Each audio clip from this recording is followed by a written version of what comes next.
Hi, I'm Anne McElhenney. And I'm Phelim McAleer. Welcome to the Anne Film Scoop. Which is, according to the comments, is really the Anne Scoop. No, one person said that. But one person called Anne said that I interrupt you too much. But other people not called Anne in other weeks have mentioned the same point. I think possibly it's been mentioned twice. Is that a pattern? Possibly twice, but possibly slightly more than twice. I think the other times were mentioned when we were doing the Weinstein podcast film. Yes. Okay. So tell us, Anne. No, Phelim, you go. No, after you, Anne. No, after you, Anne. Please, Anne, don't let me interrupt. I wouldn't interrupt. Tell us, Anne. Welcome to the Anne Film Scoop. I'm Phelim McAleer. I'm McElhenney. Yes, Anne, and have you something to say there about what week it is? Off you go, Phelim. It's 54 weeks, 1 year and 2 weeks since the 2-week flatten the curve lockdown. And what's on the show today, Anne? Well, we have Hunter Biden news. You won't believe what he was up to. And every day it just becomes more and more and more apparent why we have to make the Hunter Biden movie. Yes, indeed. I mean, it's madness, but... Madness upon madness. But essential that we make this movie. We'll talk about that later. MySonHunter.com. Climate hysteria warrior Marc Morano, who's about as far from Hunter Biden as you could possibly imagine. As you could possibly imagine. Is there anything similarities between Marc Morano and Hunter Biden? They're both men. They're both, yeah. That's about it. Similar age. No, there's absolutely no similarities. Anyway, so Marc Morano, not Hunter Biden, has a new book out about the Green New Deal, and we have a very, very wide-ranging and very interesting interview with him. Yeah, and a year later, the New York Times admits to the point that we made for over a year. You're welcome, New York Times. And the US is not reporting, this is really interesting, the US is not reporting what's going on in Europe. I mean, it's really odd. And what's going on there is not pretty. We're going to be bringing some of that European news to you, COVID related. And racism is bad. It really is bad. Racism is very bad. Very, very bad. Very bad. Unless it's practiced by woke people in Oakland, California. And elsewhere. And we have a very lovely, happy, non-political, extremely non-political story to warm the cockles of anyone, wherever they are. Actually, it's so nice. I came across this story and I thought, we have to have this. It's a sort of COVID story, but a really, really happy story involving email. But it's involving the interwebs. So you can see, so far, so good. See what I said there? So far, so good. What's that? So far, so good. So far, so good. Oh, God. All right, okay. That's a pun. And we have a recipe, which is one that's already there, by the way, on the website, on the Unreported Stories Society with all the other recipes. Oh, the cat. Look at the cat. What? Can you see the cat? Has he jumped up on you? He's up and he's sitting in the back, back of the chair there. So, but the recipe is... it's basically our showstopper recipe for brunches around here. And by the way, it's a great, easy recipe, and people will be very grateful because you'll impress your friends, and it's actually really easy. You're a showstopper. But we're going to start with this Hunter Biden story, which is absolutely just the latest. Today's Hunter Biden story. So beyond. He has got some serious issues with gun safety, and the Secret Service got involved. Seemingly in a cover-up kind of situation, as Mark McGuinness used to say, situation. So long story short, Bo's wife, his brother Bo, or Bo's widow, who Hunter Biden was having an affair with, I suppose, while he was married. Haley. Yes, Haley. She threw his gun in a trash can, and the cat is going to tumble everything. No. Good. What is wrong with this cat today? He's very, very needy today now. Is he hungry? I gave him snacks earlier. Oh, you gave him snacks earlier? Okay. Can you see it? I wonder, can everyone see him there? We can't see what people can see. Now he's going to walk over the keyboard. All right. He's going to lie on the keyboard. Okay, that's good. He's going to lie on the keyboard. Yeah, as they do. So Haley is Bo's widow, right? Yes, and now Hunter's girlfriend. And so this story has just broken, as you know, that...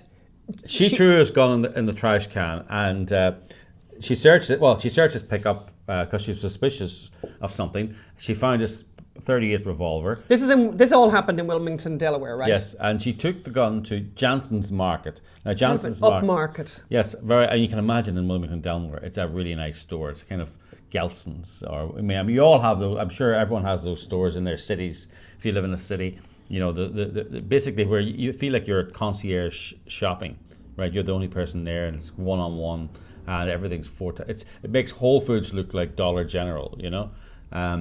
So she took it there and she tossed the gun wrapped in a black shopping bag into a trash bin outside the store. And just for the technical people among us, it's a .38 revolver. Yes, wonder what that is. No idea. .38, I think that's the bullet. .38 revolver. I don't think you have to say point, by the way. I think that makes us very Irish, Phil. I think they call it a .38.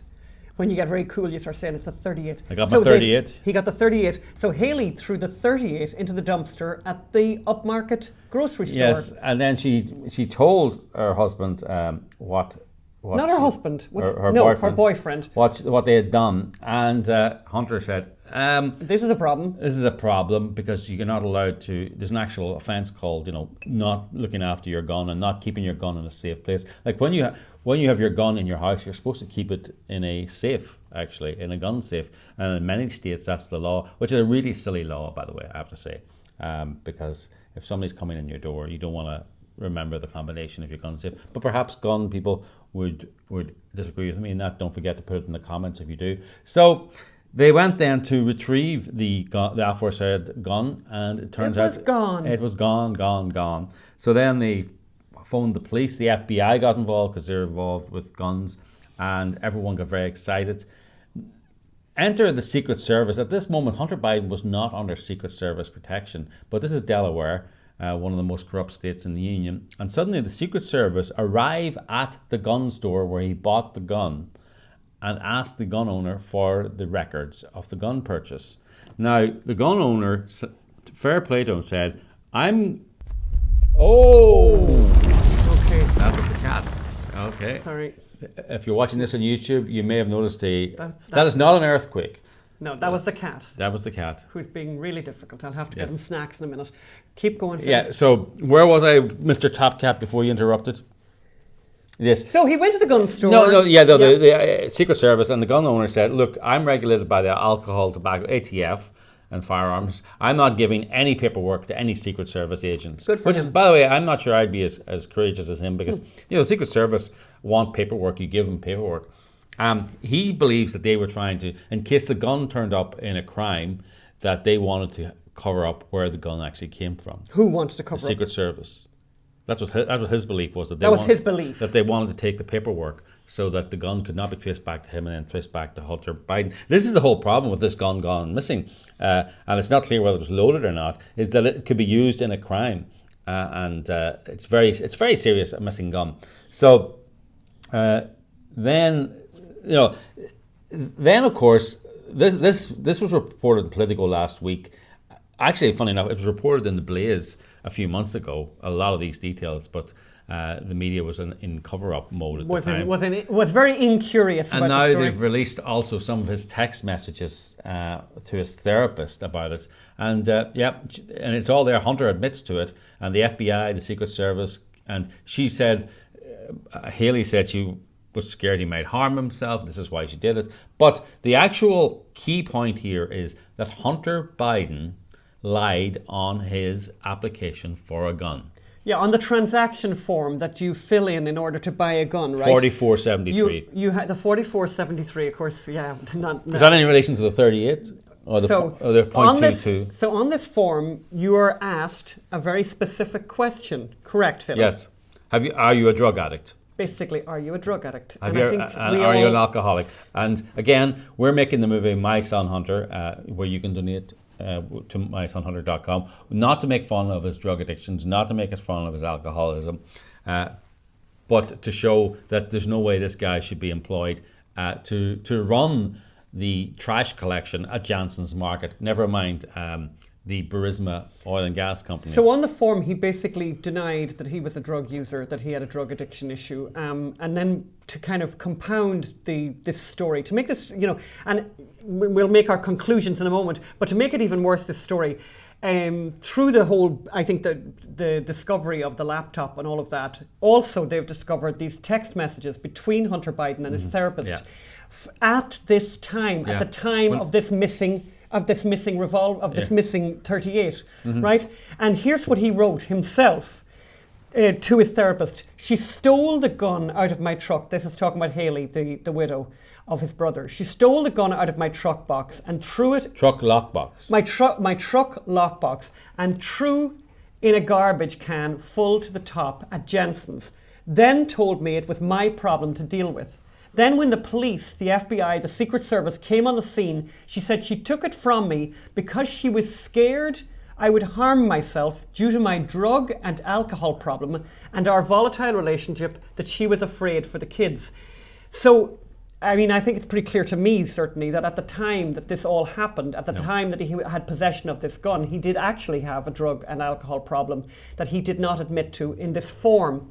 So, you know, I mean, there's so many things to say here, but the very obvious thing is, just imagine for a millisecond that this was one of Trump's children. Eric Trump or Don That is Trump. on Don Jr. or any of them, or his son, by the way. Can you imagine if any of the family members of the Trump family had been found in a similar circumstance to this? They'd be in jail now. They'd be in jail right now today. However, we can report that Hunter Biden is living the life over there on the canals, basically our next door neighbour over here. Yeah. And like, why?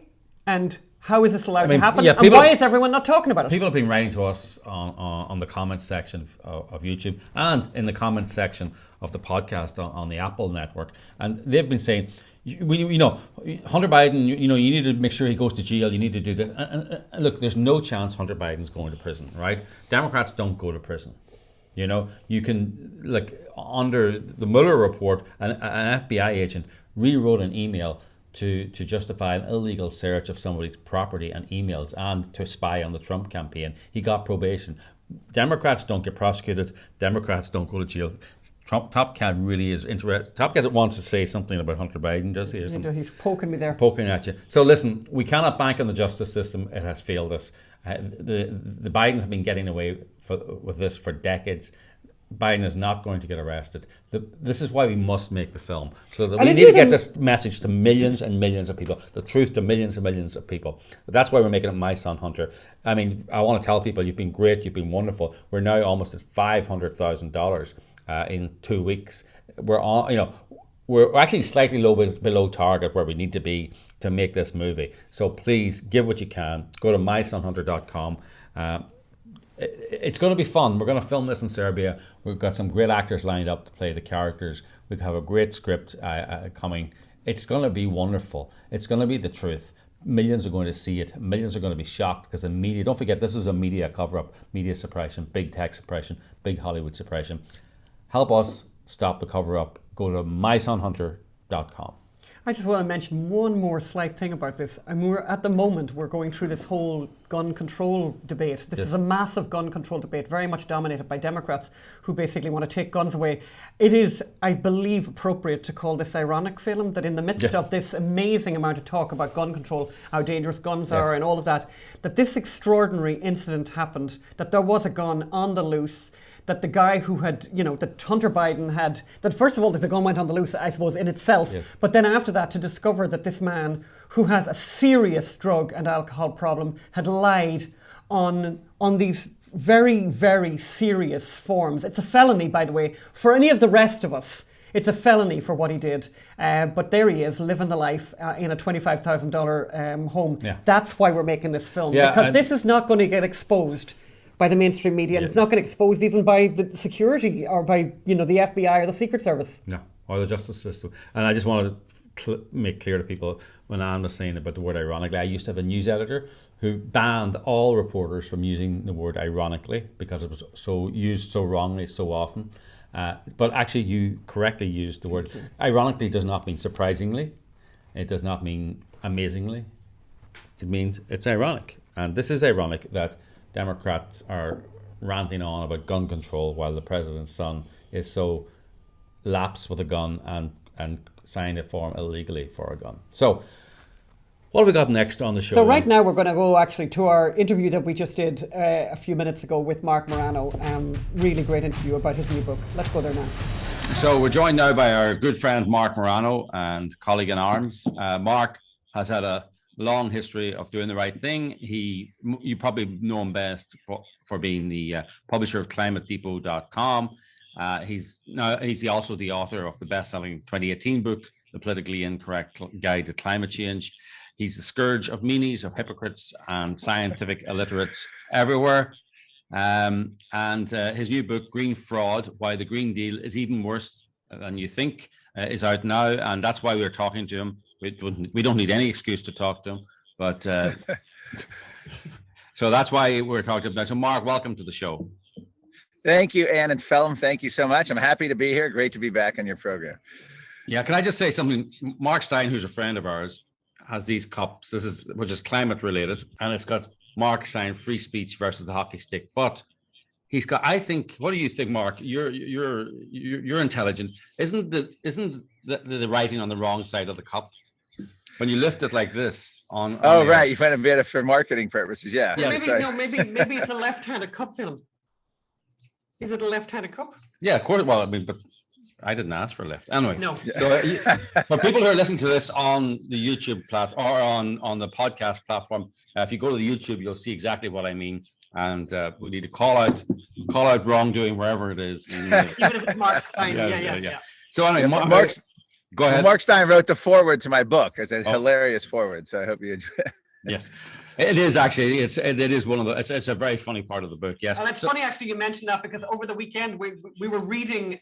You know that he's published his deposition, the deposition in the Michael Mann case, and it's like it's a stand-up comic routine. I mean, you could take it on the road, and we're thinking of doing that. It's really, really good. I mean, it's incredible. More people should know about. You could do a play with hire some actors and do another play and just read his court case. We're thinking of doing that. Have you been reading our emails? Yes. So, Mark, the reason we have you here is obviously your book, Green Fraud: Why the Green Deal is Even Worse Than You Think, is out now. So, tell us. I mean, you start off the book going at the history of the green movement, and one thing that struck me is you talk about global cooling, the big global cooling scare of the 1970s, and our old friend Stephen Schneider was a big proponent of that, who then became a massive proponent of global warming. And then you had the population bomb by Paul Ehrlich and his people. Yes. And the thing that struck me, and you made this point, is no matter what the problem, the solution is the same, and it's the same with global warming. So the solution to global cooling, the solution to the fake population bomb, and the solution to global warming is exactly the same. Tell us about these scares, and tell us about the solution, and tell us what they're really trying to do by forcing these solutions on us. Well, thank you. Yeah, in the book Green Fraud, I actually was quite surprised myself. I had done a little bit of research on this in the first book about the global cooling scare and the same solutions. But what I actually did, I spent almost a whole chapter just on this global cooling scare because it was fascinating. And I'm almost down to every single, not only the solution, but the claims were the same. So I go through the global cooling scare. They claimed it was causing more war and national security threat, exactly what they're claiming global warming does. Mm-hmm. They claimed it was causing more tornadoes and extreme weather, exactly as they're doing that. But not only did and they also claimed a tipping point, exactly as they're doing now. We only had a few years to act to stop the man-made global cooling. The thought was we were creating aerosols, which were blocking out the sun, creating global dimming, and we were going to hasten the next ice age and have all kinds of bad weather because of it. Well, I went through and I analyzed painstakingly all the claims, and I tried to make this a fun part of the book, but it's also eye-opening. Every claim that they did and every solution to the global cooling scare exactly mirrors today's Green New Deal, down to wealth redistribution, attacks on capitalism, central planning, international treaties, sovereignty limiting treaties, all the same stuff. I mean, it was like verbatim. And then, of course, I included in that, and I show you how the overpopulation scare was the same, and the resource scarcity and famine and all the other environmental scares always require not only a big government solution, but this sort of attack on private interactions and free markets. And interestingly enough, the Green New Deal is a direct carbon copy. If you go back and look at the United Nations, the Sustainable Development Agenda. So the simplest way of explaining this is the Green New Deal is the environmental left progressives investing all in on one scare, the climate scare, and they're trying to make it, it's kind of like the poker chips. They're putting all their chips on one basket, and it's our domestic blueprint. But oddly enough, Phelim, it has very little to do with climate and energy in the end. It's more, in the words of the Green New Deal architects, a change the whole economy type thing. Yeah. I mean, you do a lot of research about the history of the global cooling scare, but I can actually, from personal experience, back up what you said. I am old enough, just old enough, to have been taught about global cooling at school. I was at Oma CBS, Oma Christian Brothers Grammar School, and Northern Ireland. Northern Ireland. Not exactly, the center of academic brilliance or excellence. No. Oh, sorry. Okay, was that the wrong thing? No, not exactly the center of the world. However, we did have Mr. Lanahan, and Mr. Lanahan. Oh, brilliant. Mr. Lanahan was one of those young.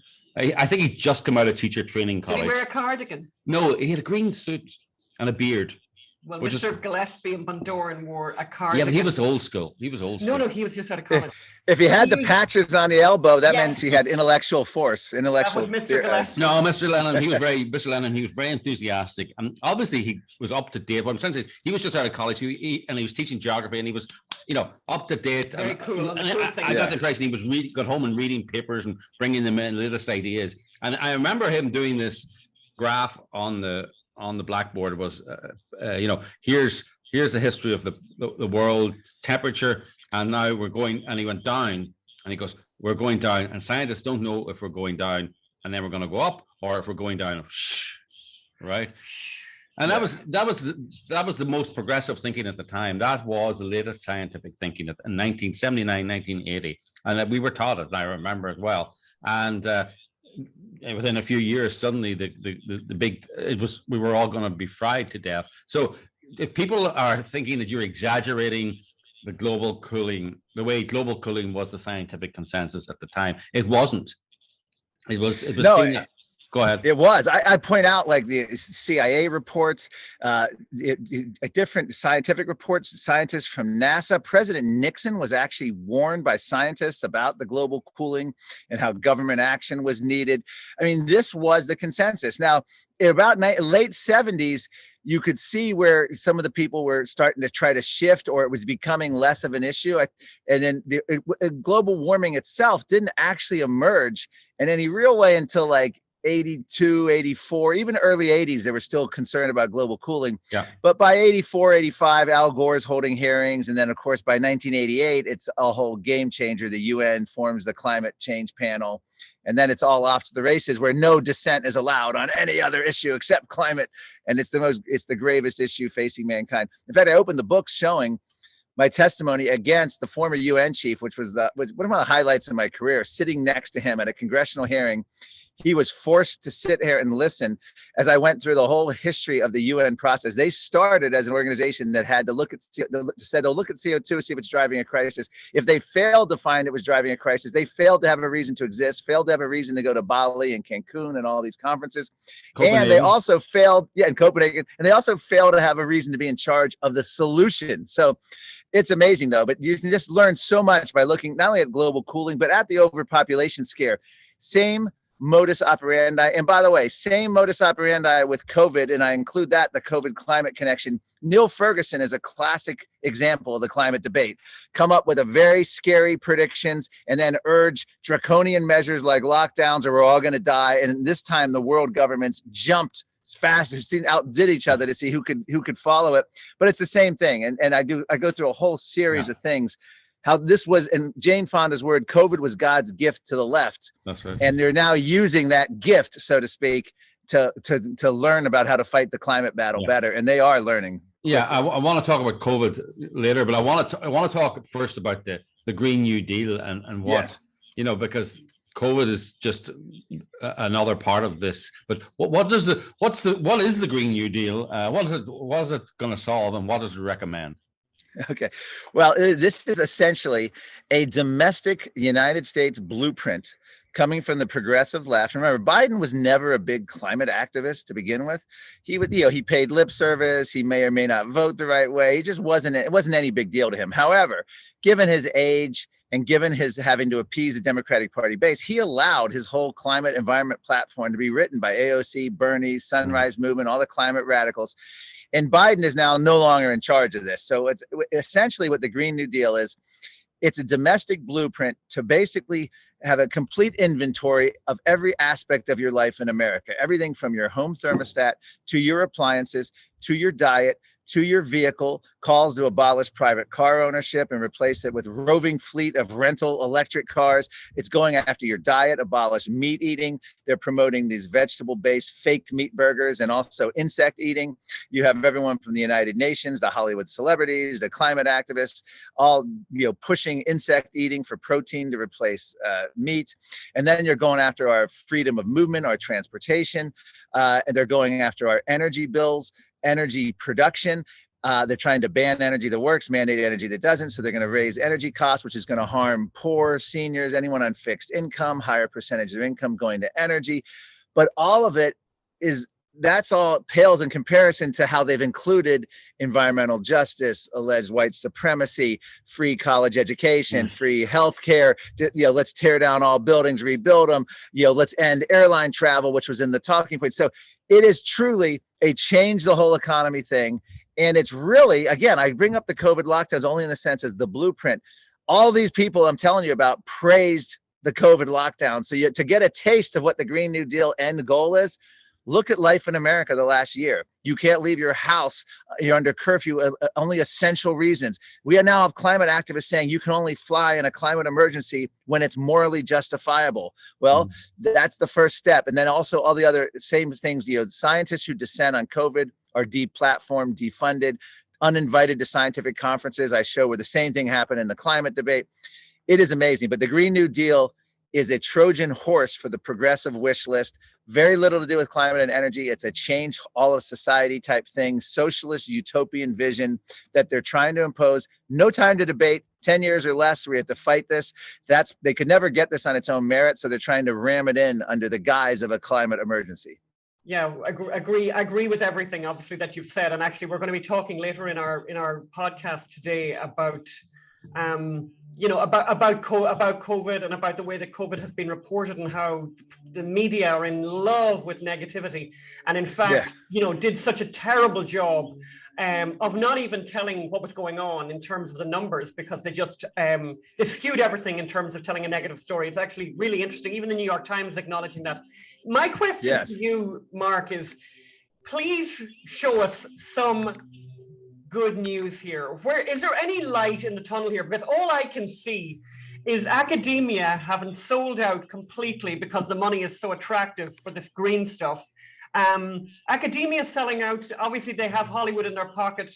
Most politicians haven't got, the courage to stand up against this stuff. Where is the light in this tunnel? Because it's very worrying. I look at what happened in Texas, which is unbelievable and should be a story that everyone talks about every day, because it's coming to a state near you if things don't change. Can you give us some hope here, please? It's time to gouge your eyes out and give up. No, okay, I'm just kidding. No, we are facing the greatest threat we've ever faced. Now, what I like to say is, the Green New Deal has been so energized by these climate lockdowns for two reasons. Let me give you two examples. First of all, Dr. Scott Adams, Trump's, anti-Fauci. By the COVID lockdowns. By the COVID lockdowns, man. Yeah, I'm sorry, by COVID lockdowns. Dr. Scott Atlas said two things we learned from the COVID lockdowns. A, we never thought government could be this all sweeping. We never thought government could lock us in our houses and impose curfews on us and tell us how many people could be at a backyard barbecue or a 4th of July or at a wedding or a funeral. And B, we learned how accepting and just compliant the American public and the world public has been. World public. Those are scary. Those are scary lessons. Yes. In the book, I talk about the UK House of Lords speaker who says he was amazed at how compliant the public was, and now is the time to go from the COVID lockdowns, the climate lockdowns. But the hope at the end of the tunnel is and actually a good example is what happened last week with Angela Merkel in Germany. Germany was doing the same. They were so close to freedom. They were about to open up, but then a third mutant strain of the virus came, and we were almost gonna grant you minimum rights. Sorry, she announced that they were gonna pound the German people into the ground for another month of lockdowns because of some alleged new strain. And what happened? The public had enough. All over Europe, protests are happening from Berlin to to Denmark to England. The media's tried to black it out, but basically what happened is Angela Merkel felt the public. Mm-hmm. And within 24 hours, she reversed herself, announced the lockdowns would not be reimposed or continued, and she actually publicly apologized to the public. So to answer your question, I like to liken this to the Berlin Wall in East Germany. It didn't come down because the parliament voted to remove the Berlin Wall and say, oh, you guys have been oppressed long enough, enjoy your freedom. It came down because the people no longer gave their consent to live under tyranny.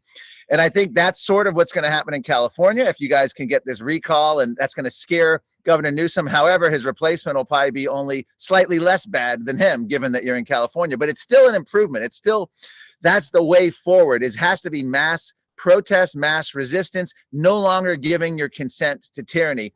And that's the hope I bring up in the book, that people will fight back. But we also need to govern our own. And this is an important point. I'm somewhat critical of the Trump administration, particularly his staff in the last chapter. I feel that the Trump administration failed climate skeptics. And I mentioned someone as a good guy like Larry Kudlow, who was fantastic, orchestrated Trump's economic policies, which led to the lowest Black and teen and Hispanic unemployment rates in history ever measured. But they failed on a bigger picture. I quote Larry Kudlow in the book saying, we don't know when the economy is going to open because we're waiting to see when the medical community tells us we can open. That was a key moment. And I remember arguing with Trump administration people, like, you can't allow this narrative. Like, oh, if we don't do this, we'll be blamed for all the deaths. Newsflash, they were blamed for the deaths anyway, even though they went along and went along with the whole Fauci thing. So, and then later, Larry Kudlow and others in the White House stopped this climate committee from being formed. This would have been the first government level pushback against the United Nations climate reports anywhere ever done since 1988, when the UN climate panel formed. And instead, Larry Kudlow bragged to me at CPAC that he had it stopped and he didn't want that. He told Trump not to do it. Even after Trump approved it, the staff sat on it. Well, without a narrative changer like that, we're now left with rudderless Republicans. And this is the other thing we need to do to fight this. We need our leadership of the Republican Party getting their ducks in a row. Other than Senator James Inhofe or Rand Paul or Ted Cruz, there's very few U.S. senators who are willing to challenge the claims of the climate emergency. It's too many Republicans now are like, well, we can't be against the environment and climate. We need to plant a trillion trees, and let's do carbon capture, and let's invest heavily in solar and wind. They've lost the fight. They're just managing the defeat at this point. And that's what we need to do. We need to get Republicans in order, mass defiance, and we need to realize our past missteps. And I think Trump administration made two key missteps. And they weren't Trump's instincts were great on both. Yeah. But I think he was persuaded by his staff and others to not challenge the COVID narrative until it was much later, obviously, but the damage was done. And also on climate, I think the damage was hugely done because the most skeptical president never pushed back on cabinet level, agency level, any level on any of the climate alarm. In fact, Trump rubber stamped this horrible national climate assessment that went through every agency. No one challenged it, not one of his cabinet members, because they didn't want to be seen as censorship. And this was written by left-wing activists and Obama holdovers. And it was just, but anyway, Trump administration supported it. So then they had the headline, Trump's own scientists support climate emergency. It reminds me actually of the abortion issue, all through it was a Republican Supreme Court that brought in abortion, that passed Roe versus Wade. It was, and even in the 70s and 80s, Republicans were still, not standing up against abortion. And funny, I think it was almost the grassroots that radicalized the leadership, that radicalized the representatives. And now they've got the courage to say, I'm against this, but they would shy away from it. Yes. Fun fellow, an interesting note. My brothers volunteered at Gerald Ford's 1976 campaign. In cleaning out a basement, I found these old position papers, and Gerald Ford was strongly pro-choice Republican, and Jimmy Carter was the pro-life Republican. So it was interesting. In 1976, it was actually a flip narrative. Jimmy Carter was the Southern Baptist conservative pro-life, and Gerald Ford was your liberal, socially, pro-choice Republican. Fascinating dichotomy there. Now, abortion is one of those issues where you won't really advance in the Republican Party if you're seen to be squishy. No, you can, but it's definitely something that people are very aware of, and they know that and they're asking people questions about. And climate is not at that level yet, is it? It's not. And here's why. And even the Biden administration knows that. One of the most insidious things, rather than notice we're now coming into April and there's been no Green New Deal introduced. There's some soundings, and I expect it to be introduced later. It's going to be Senator Markey and AOC. They'll have co-sponsors, but they don't need it right now. We don't need no stinking legislation. And here's the philosophy. Biden has announced, first of all, aside from his executive orders going after fracking, going after pipelines, going after mining, going after all sorts of any kind of energy extraction, aside from that, he has anointed, if you will, every federal department to be a climate agency, a climate department. So the Pentagon is now claiming climate change, grave national security threat, even though the opposite of science, it's actually during cool periods that it's a threat. The State Department, Department of Transportation, they've done studies, fatal car accidents leading to global warming. Global warming causes more fatal car accidents. Yeah. You have the most frightening thing is what they're doing financially. They're going after all the corporations, investment funds, social environment, social governance, ESG. Yeah. They're going after if you invest in energy, you're going to get lower scores. If you invest in renewables, you get higher. Yeah. You're going to affect the ability to lend money, borrow money, and also get subsidies, tax breaks. They are changing things on a level that Obama didn't even contemplate. That's right. That's what's happening behind the scenes. Funny, that reminds me of when the New York Times disbanded their climate desk. Everyone was going, oh, this is a big thing. The climate doesn't work. Writing about the climate doesn't work. And at the time I said, no, that's not the way to look at it. Climate politics is in everything now. So if you're writing about the theater, you're a climate activist. You're on the climate desk. If you're writing about travel, you're on the climate desk. If you're writing about COVID, you're on the climate. Climate infuses everything. So Biden doesn't need a Green New Deal because he's put climate into everything. But I still think they're going to have a Green New Deal, but they're just not in any hurry. It's interesting with the issue of abortion and actually taxation. You have the Susan B. Anthony list, and you also have ATR, the Americans for Tax Reform. Those two organizations do a thing. I think, am I right about this? I think I'm right about them, but I'm wondering if there's something like that in relation to the climate issue, where they require everyone who's running for office to basically sign a pledge that they will not be in the case of abortion, that they won't do anything that would be pro-choice. In the case of ATR, the Americans for Tax Reform, they get you to say that you pledge that you will never. And so then that becomes this kind of a check mark, actually, and it's a kind of a good way of gauging. And then people like Grover Norquist, in the case of Americans for Tax Reform, when election time comes around, says this guy's good, that this guy is not good. Is there anything like that on the climate side? Unfortunately, there is, but it's not on the right side, meaning we have a lot of liberal Republicans, the sort of Mitt Romney wing, who are pushing carbon taxes, carbon capture, solar energy mandates, planting trees, which planting trees is fine, but don't act like it's going to solve a climate emergency. These are people who won't challenge the narrative, but they're saying, oh, we don't need a Green New Deal.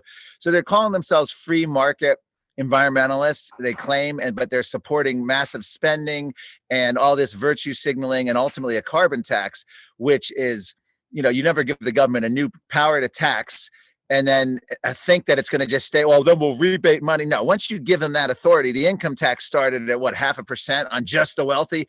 You can't do it. But unfortunately, there is, but I think, and we've been talking with people that are on the actual side who study science and study environment, who were talking about sort of an environmental contract with America that would be, we go through the list, we support, if you want to say you support all energy, that's fine. Just don't pick winners and losers and don't ban fossil fuels and mandate renewables, because you never know. I don't want to be against wind and solar. Someday there could be technological breakthroughs, but currently we know they ain't doing squat. They're less than 4% of our energy. And somehow the Green New Deal wants that less than 4% of energy production to replace 80%. But we have a list of people, and that's a great idea going forward, especially for legislative bodies to understand, like, it's got to be simple, like 5-point plan.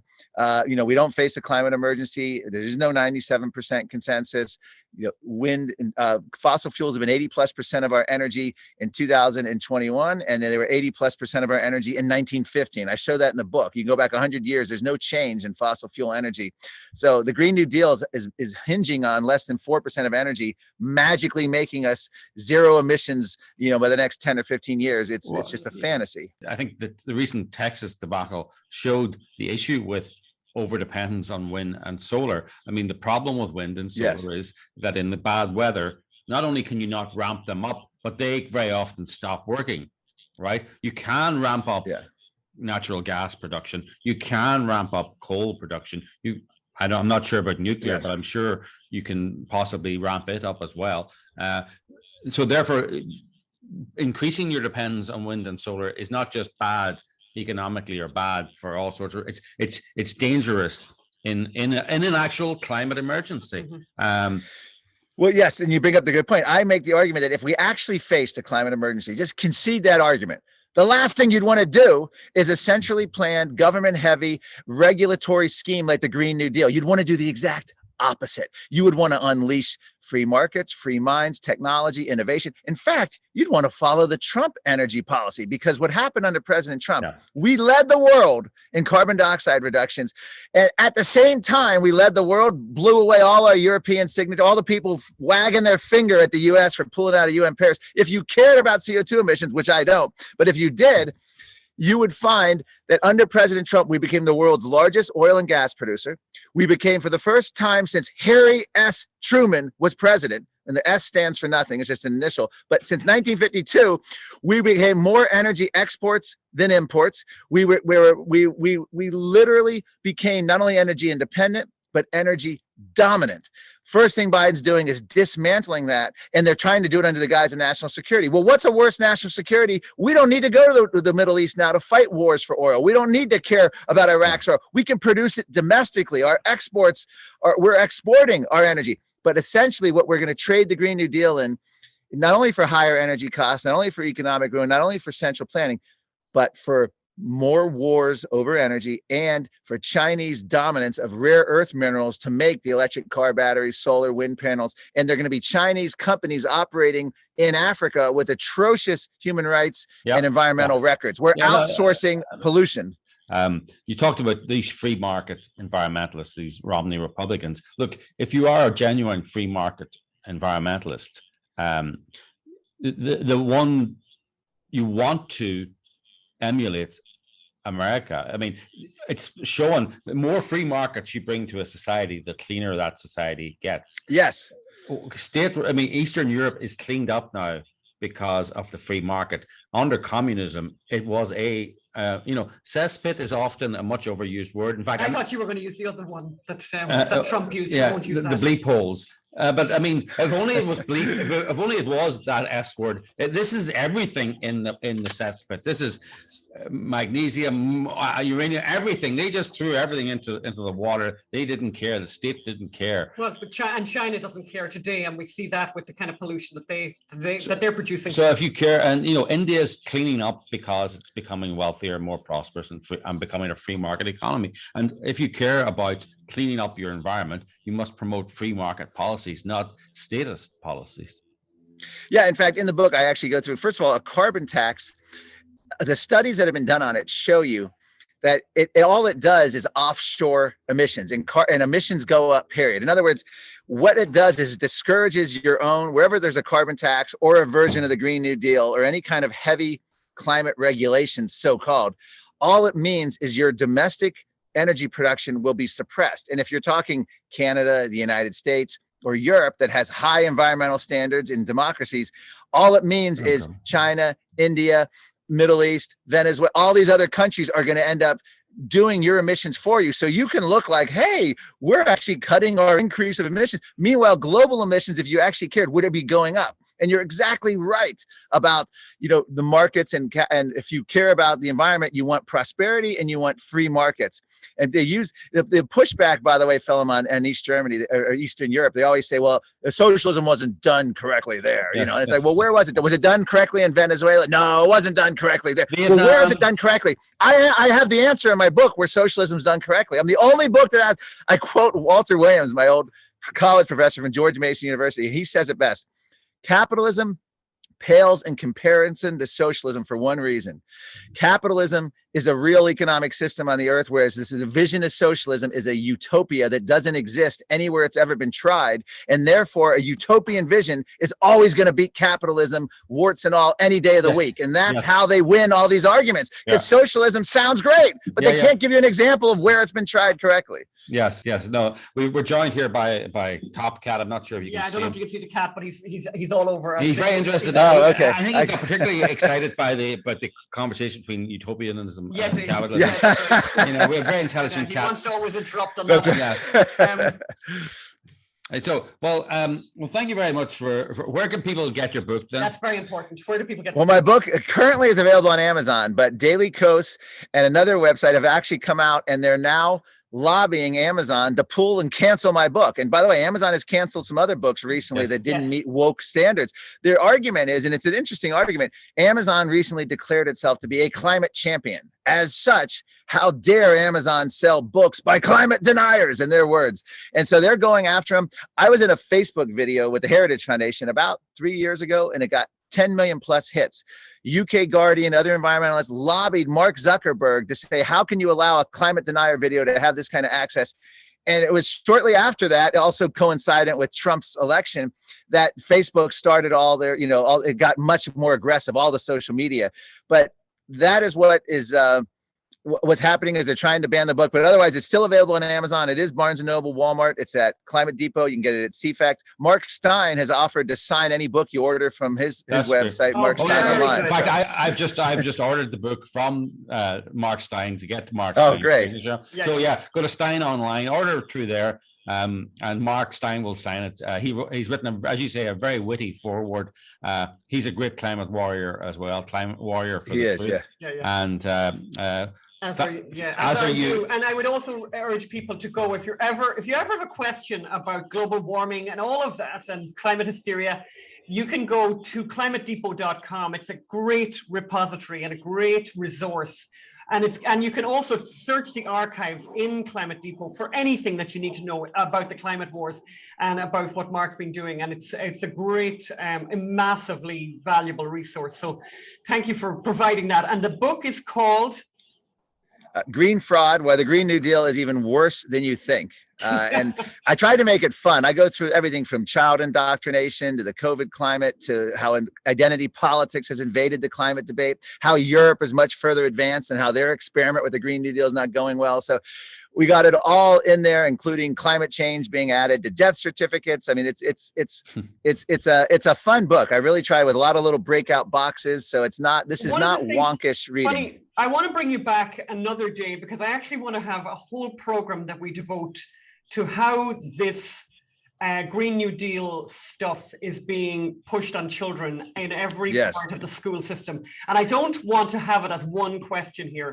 I want a whole program just devoted to that, and maybe to helping and giving some guidelines to parents about what they can do if their child is being subjected to this indoctrination, because that's a massive problem going forward. If you're bringing an army of children up, every generation, every year, a new army who have been indoctrinated with this hysteria and this panic and this belief in this stuff, because then, it's an easy door to push them. Once they start they're going to start electing people who agree with them, and they are not going to like people who don't agree with them. So we have to work out how to deal with that. Well, one thing real quick is I wanted to, for years now, and I think I'm getting closer, is do a curriculum for private school, homeschool, and then any courageous enough public teachers willing to counter the Common Core and public school curriculum on all this. But on climate, energy, and environment, you could put a whole curriculum together for kids from all ages and put in suggested reading and all the latest facts. I was going to get Patrick Moore and others involved. I think that is a way forward because we have to get kids understanding, got to show them another side to this, because it's really sad. These kids are suing our government for a livable climate. They think their future is no more because their parents have destroyed the planet. It's really sad stuff. And they wonder why teen suicide's on the increase. And can I actually just mention, now that you say that, you've reminded me that actually we created a school curriculum for Not Evil Just Wrong, for our climate documentary back in there. Okay. And we should put it online. But I think that your idea of doing a comprehensive curriculum and making it available, I think that's a very worthy thing, and a very worthy task that should be done.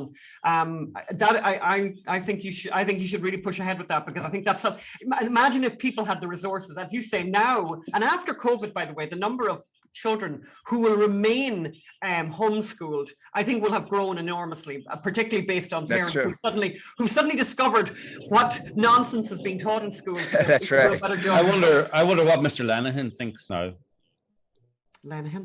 My teacher from Okay. No, I'm serious. He was only telling us the latest scientific thinking, and can I just say that my geography teacher, Mr. Gillespie, was very popular, very, very popular. We were all very fond of him, and I got my highest marks in geography back in the day. Can I just say? Oh, that's great. Yeah. Very good. Well, yeah. Anyway, on that incredibly important note, we will say thank you again to Mark. And yeah, I would like to have you back on again, because I think we should talk about this curriculum idea, because I think it's a really, really good idea. Okay. All right. Well, Thanks, thank Mark. you very much. Yeah, take a look at my chapter on that, because it's really a dire situation. But thank you so much, Ann and Phelim. Thanks, Mark. Well, that was really great, and Yes. it's going to be great to have Mark back. And I do think that issue about what's happening in schools is incredible.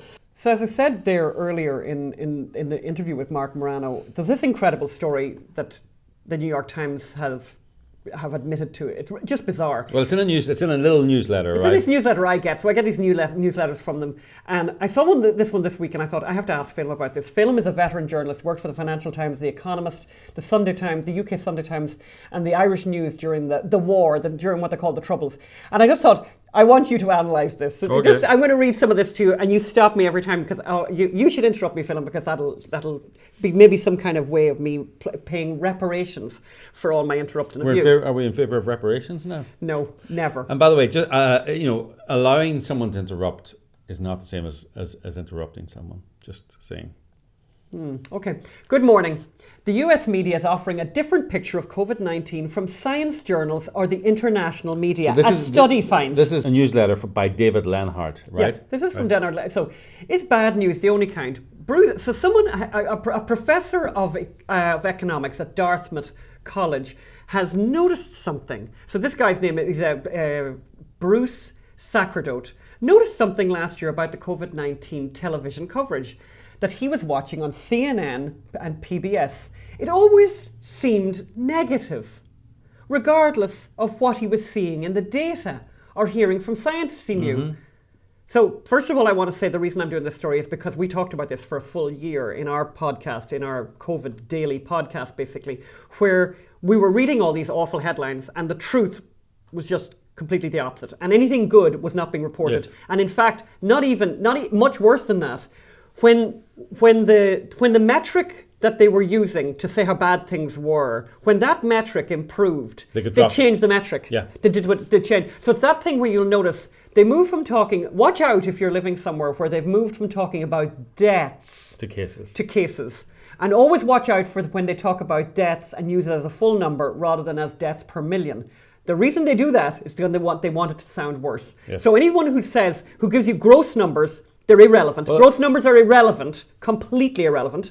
Everything has to be per capita, and ask yourself, why have they changed from death to cases? Yeah. So I'm just looking at the newsletter there. As he says, David Leonard, when COVID cases were rising in the US, the news coverage emphasised the increase. When cases were falling, the coverage instead focused on those places where cases were rising. And when vaccine research began showing positive results, the coverage downplayed it as far as this Sacerdote could tell. Yeah, and so it goes on. And here's one of it's all a very scientific study. Here's what he found: about 87% of COVID coverage in national US media last year was negative. The share was 51% in the international media and 53% in US regional media and 64% in scientific journals. So basically, US national media was basically more negative than everyone, including the scientists, including scientific journals. Ponder, Phelim. What could account for that? anti-Trump hatred, anti-Trump derangement. Now they make the point that an outlet like with conservative audiences like Fox News was also negative, but Fox News is not a actual news outlet like the New York Times is. It has very few. TV does very little original reporting anyway. Fox News does very little original reporting for a TV network. It's a comment network rather than an investigative network. It'd be interesting if they had looked at the commentary on Fox News and asked whether it was negative or positive. Yeah. But what's very interesting is, so how they, so of course the New York Times, it's ironic, Phelim, because in criticising their own coverage, they actually do what they've done all year, which is hide the truth. Which is basically, suddenly something happened, Phelim, just at the end of 2020, where the negative stories started falling off. Started declining. And they say the reason for I'm looking here at the graph. Well, Pfizer reports vaccine results and the decline starts then. Or, actually, it doesn't. Something else happened. It doesn't start then. Something else happened around the same time. There was a certain election when a certain Joe Biden was nominated president and won the election. And it was almost like the waters started to part. And the negative coverage declined massively. Massively. So Sacerdot is careful to emphasise that he does not think journalists usually report falsehoods. We, however, do believe that.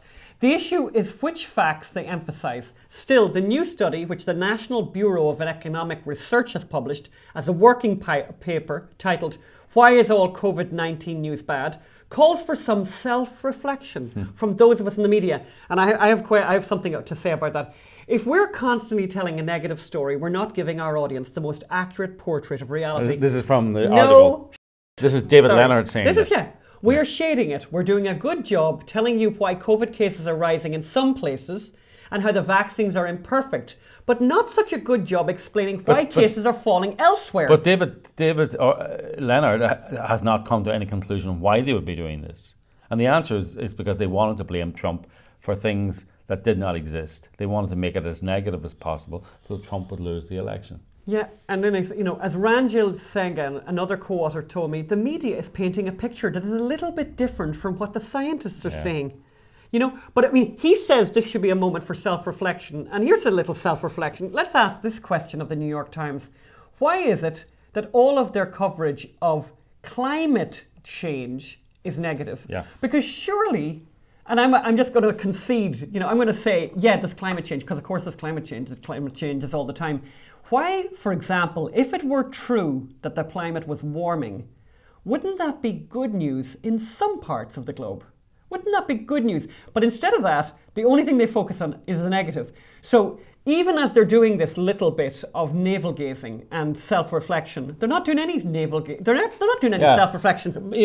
There must be, the climate, as you say, is changing. There must be somewhere. Finland. It must help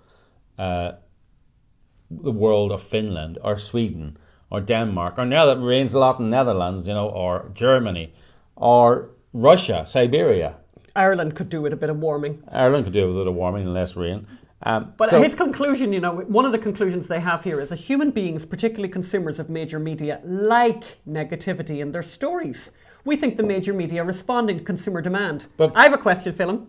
If that's the case, if that's true, then why did it change after the election? Why did it decline?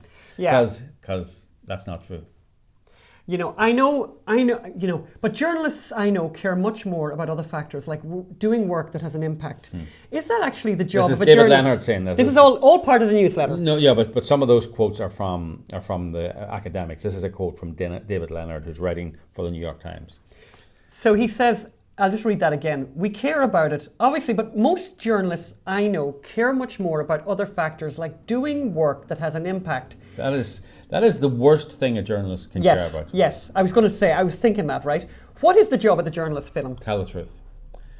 This idea that the journalist's job is to afflict the comfortable and comfort the afflicted. It's complete nonsense. What if the afflicted are assholes? Right? Yep. Are you to comfort them, or are you to tell the truth about them? So I like doing work that has an impact. You should not, as a journalist, want to have an impact. If you want to have an impact, maybe the truth is something that everyone knows all along, and that is everything's okay and nothing needs to be changed. Maybe that's the truth. Well, then that's not an impact. That doesn't change anything. That just says, actually, we're doing pretty well. We should keep doing what we're doing. No, if you want to have an impact, maybe the impact is harmful. If you want to have an impact, go and work for the Red Cross. Join the army. I don't know. Join the army. Yeah, no. Be a teacher. If you want to have an impact. But journalism, that's not the role of the journalist. Exactly what you're saying, Phil, is to tell the truth. Just tell the truth. And report the news, by the way, even if the news is something you don't like, right? Yeah. Our job, and then he continues again with the same newsletter, our job is to cut through the self-promotion and find the truth. If we don't tell you the bad news, you may never hear it. Sometimes, though, our healthy skepticism can turn into reflexive cynicism, and we end up telling something less than the complete story. Yeah. I'm very grateful to Sacerdote, Cook and Segal for doing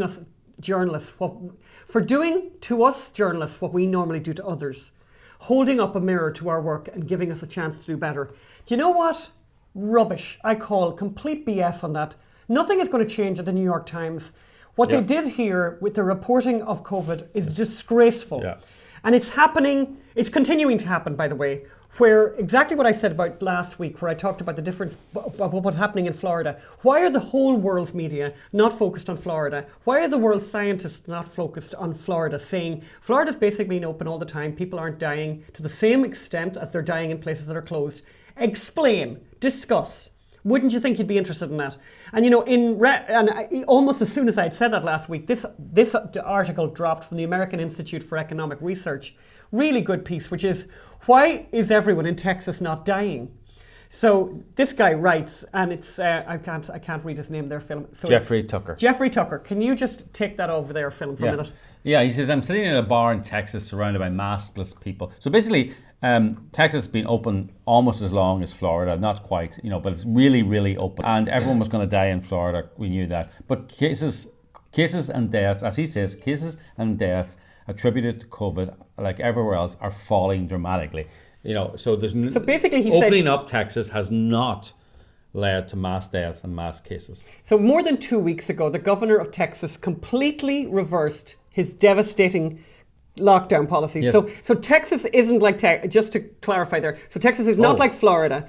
Texas was, it was different, but it wasn't as open, definitely not as open. Right, okay. So it had some... Yeah, I thought it came late to the party, but it actually came very late. Wow, I'm just looking now. It had all these lockdown policies.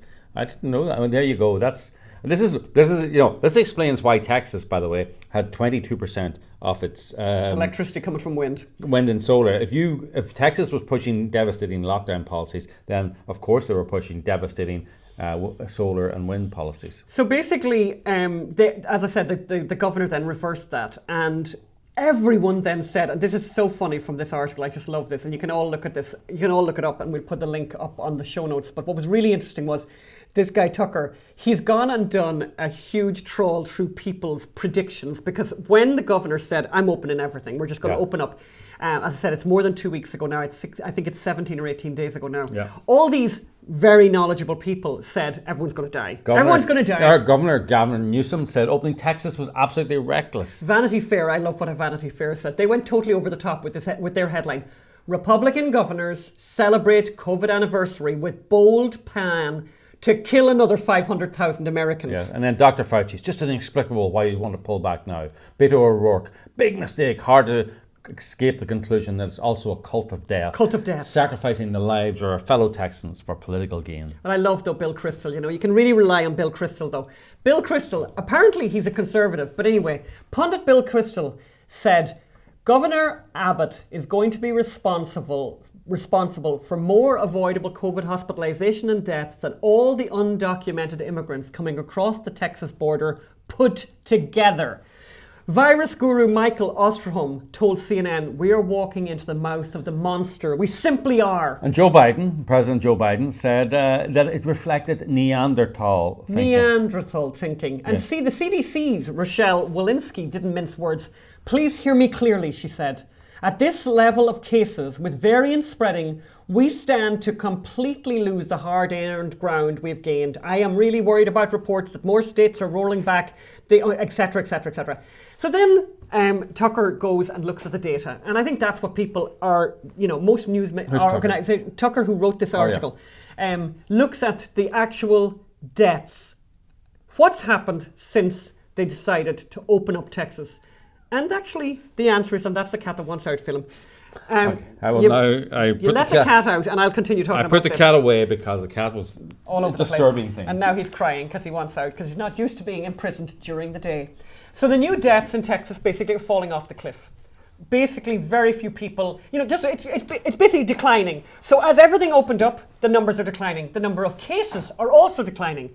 The CDC, he goes on to say, has a very helpful tool that allows anyone to compare open versus closed states. The results are devastating. And you'd think the media... Results are devastating for what? Are devastating for those who believe that lockdowns are the way to control a virus. In this chart, we compare closed states, Massachusetts and California, with open states, Georgia, Florida, Texas, and South Carolina. So they're the same. And we've talked about this a lot. We talked about this in our daily podcast an awful lot, and we talked about it last week. So the comparison we did last week was between Florida and California. Very heavy lockdown here in California, very open in Florida. The death rate is lower. You heard it first here, lower in Florida. Why is that not national news headlines? Why is that not everywhere? But the national news headline you do hear is that Ron DeSantis is a killer. He's a murderer. Mm-hmm. He's a reckless Neanderthal. All that other stuff. And this is where, people are going to completely lose all faith in the media and all faith in anyone who's not reporting this. And by the way, even the scientists are not focusing enough on this, because it's very clear now that lockdowns don't work, and that they don't work to do the very thing that they were set up to do. It's kind of amazing. So basically, I think that the line is, viruses will virus, right? Yeah. Well, also, I think someone said lockdowns are really forced gatherings. Right? Yes. You have lockdowns, but people still go out to work, right? People still go out there, and then they come back, and everyone is sitting in the house locked down, which is unusual. Normally, people are coming and going. You hear parents talk about they never see their teenage children. Yeah. But if you're in a lockdown, you're looking at them every day. You're sharing stuff with them every day, and that's what the lockdowns are, forced gatherings. I'm not a scientist, but I'm just trying to work out why lockdowns don't work. Yeah. So, and then we're putting up this other chart here. New cases of COVID-19 reported to the CDC in Texas. So this is a 7-day moving average of new cases per 100,000, again, per capita, the only metric that matters, by numbers of days since 0.01 average daily cases per 100,000 first recorded, right? So here's the chart. Here's the chart of the whole story of of COVID in Texas. Yeah. And you will see at the end of the chart, they opened everything up. And it has fallen, the numbers have fallen off the charts. And again, the guy writing this, the guy Tucker writing this article, says, I'm making no predictions about the future path of the virus in Texas. Indeed, for a full year, AIER, who he works for, has been careful about not trying to outguess this virus, which has its own ways, some predictable and some mysterious. The experience has, or should have, humbled everyone. Yeah. Political arrangements seem to have no power to control it, much less finally suppress it. The belief that it was possible to control people in order to control a virus produced a calamity of unprecedented in modern times. But basically, actually, I like that line. I like that line of his there. That after a full year and directly observing the inability of non-pharmaceutical interventions to manage the pathogens, the experts are still wedded to their beloved lockdowns, unable or unwilling to look at the data and learn anything from them. Yeah, so it's kind of an extraordinary thing. I think it was just worth having a quick look at that.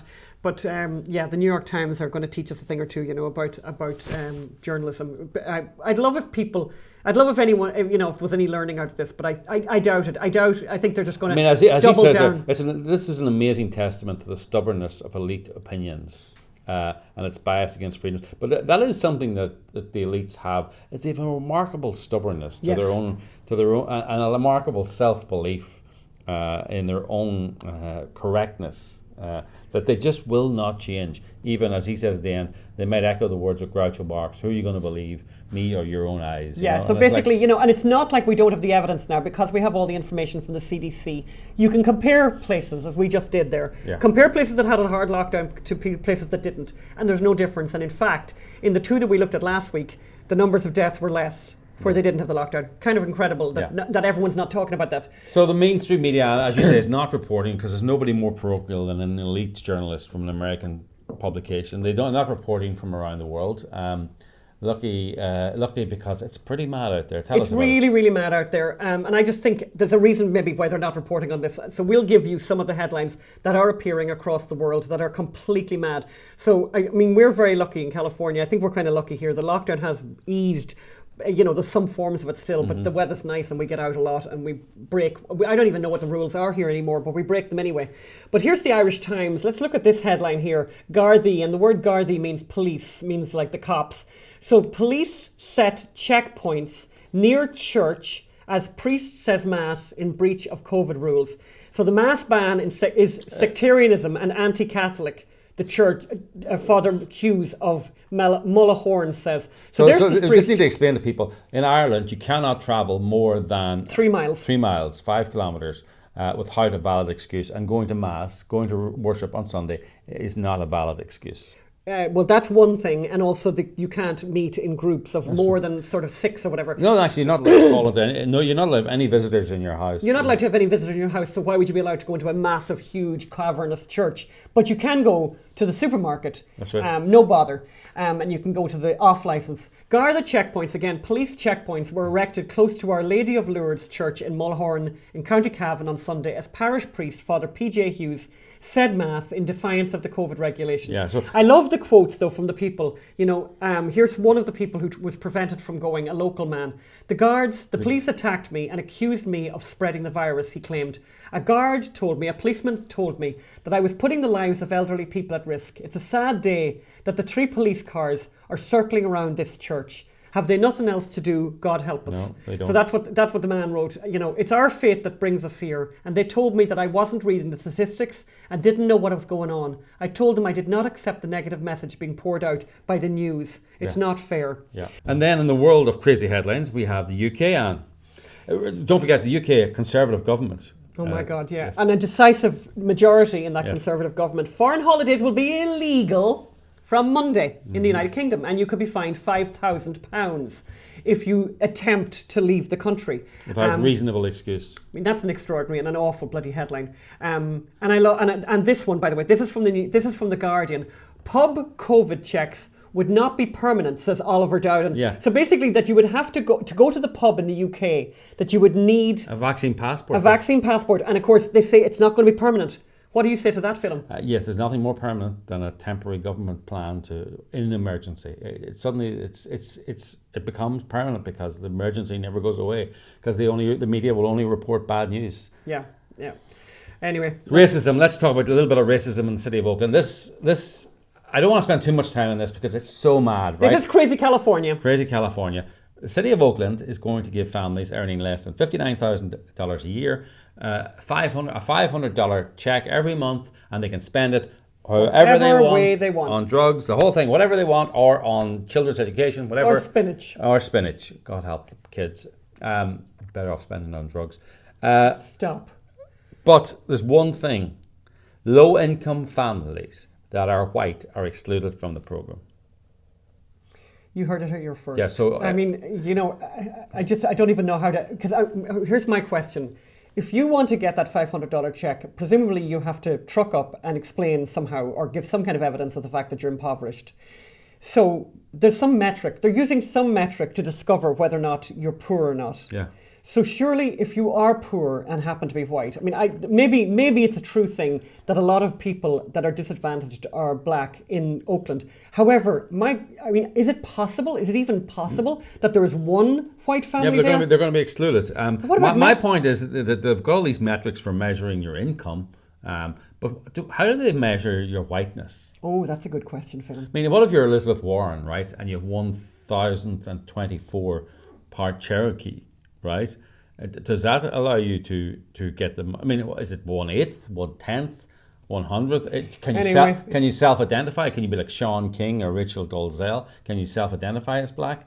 These are. I might move up to Oakland actually, and just for that very reason, and try and identify as black, just to get the $500 a month, because I just don't see. But first of all, it's illegal. and if it's not illegal, it should be to discriminate against people for their race. By the colour of their skin. Or, by the way, actually, there's people who say it shouldn't be, that, you know, the social media and media is so strong now that you don't actually need anti-discrimination laws. Any service that would discriminate against people on their colour of their skin wouldn't survive 2 seconds in the real world. Horrible. So, but except the government, of course, because they can do what they want. They have unlimited resources.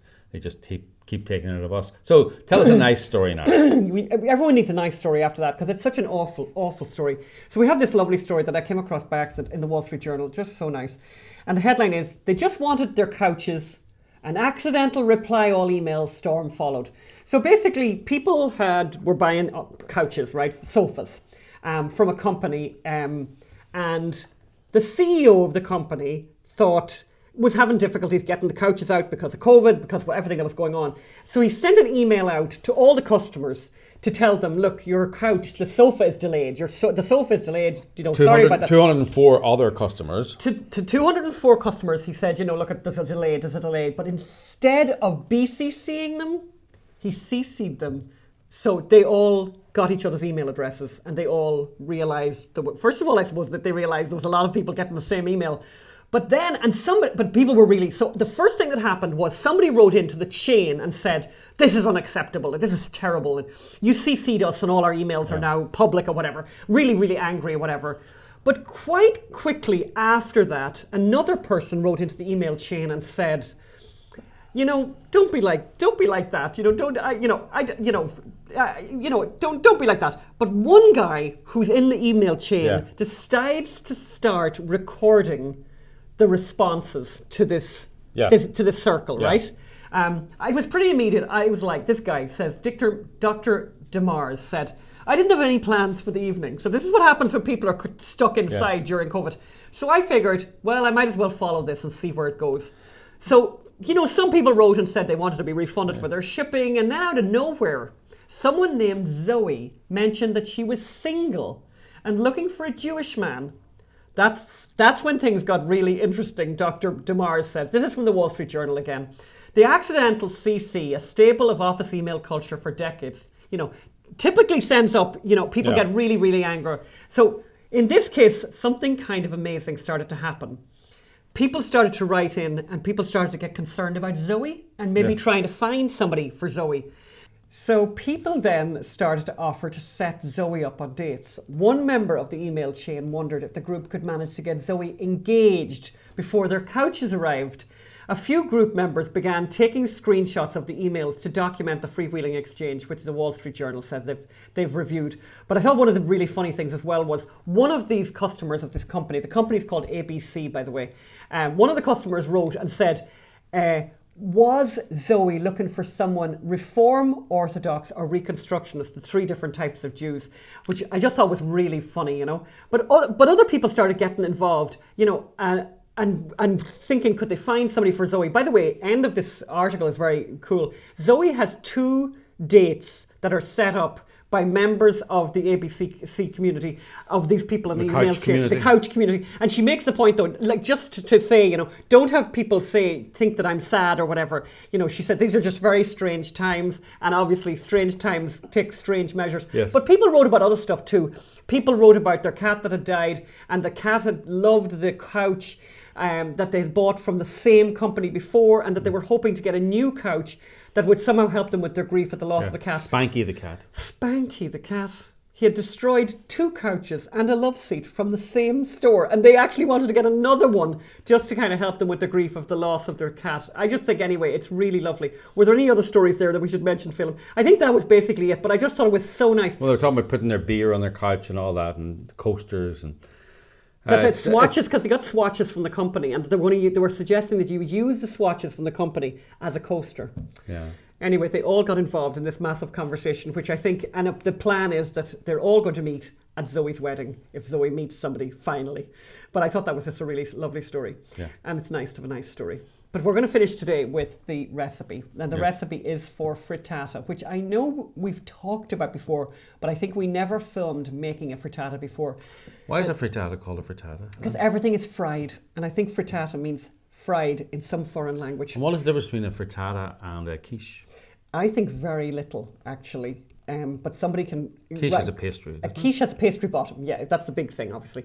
But in terms, so basically, a lot of people, I think, call a frittata a crustless quiche.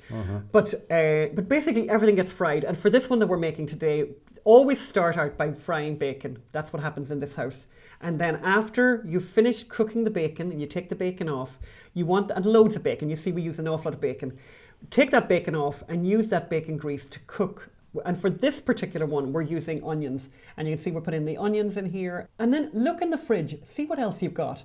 We got Phelim to spend a lot of time using, and I got the word for it now, the mandolin, to very carefully and quietly and very with accurately, the appropriate equipment. With the appropriate mandolin equipment, make really thin slices of potato, which you can use for this frittata as well.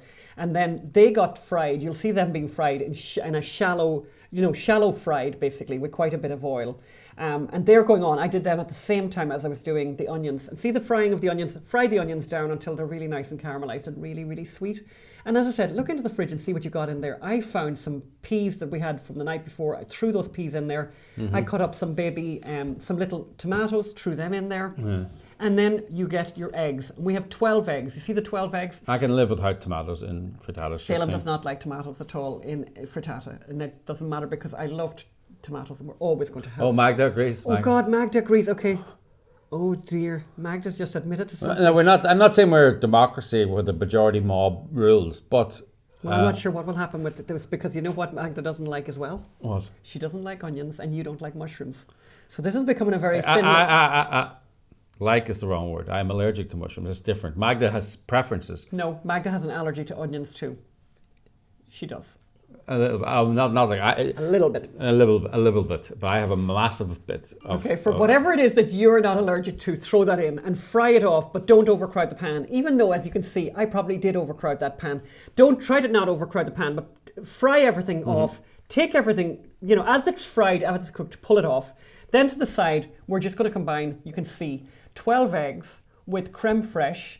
And I'm using creme fraiche, but you can use, and we very often use, full-fat milk or full-fat yogurt. Throw that in there, about a cup with the 12 eggs.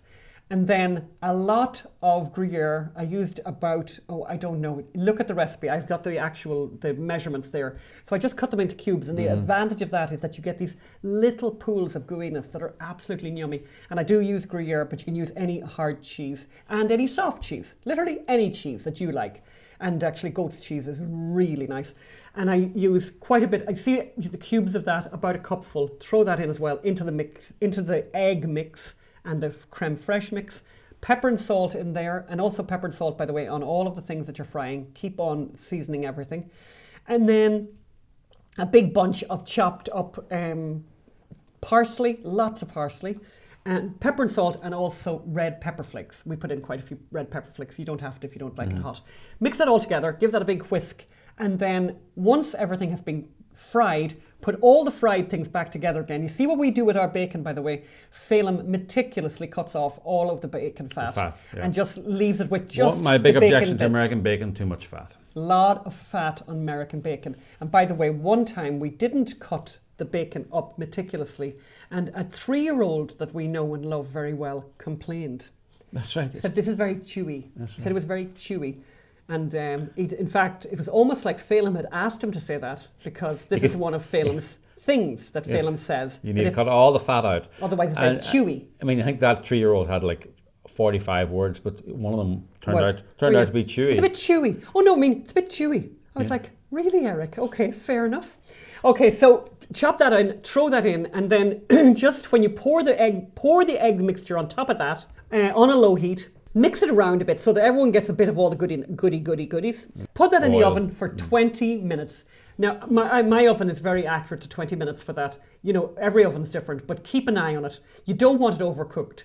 And you want to take it out and you want to have it, just yummy. Look at how beautiful. You bring that. And by the way, the other thing to do... Broil it a little bit Yeah. You want to broil it at the end because it'll give it a nice browning top. But be really careful because you wouldn't want all that work to go... Remember that house we were in for the Super Bowl? That was actually a bread pudding. And yes, they had a fabulous broiler, and we did actually lose pretty much. No, we didn't lose it.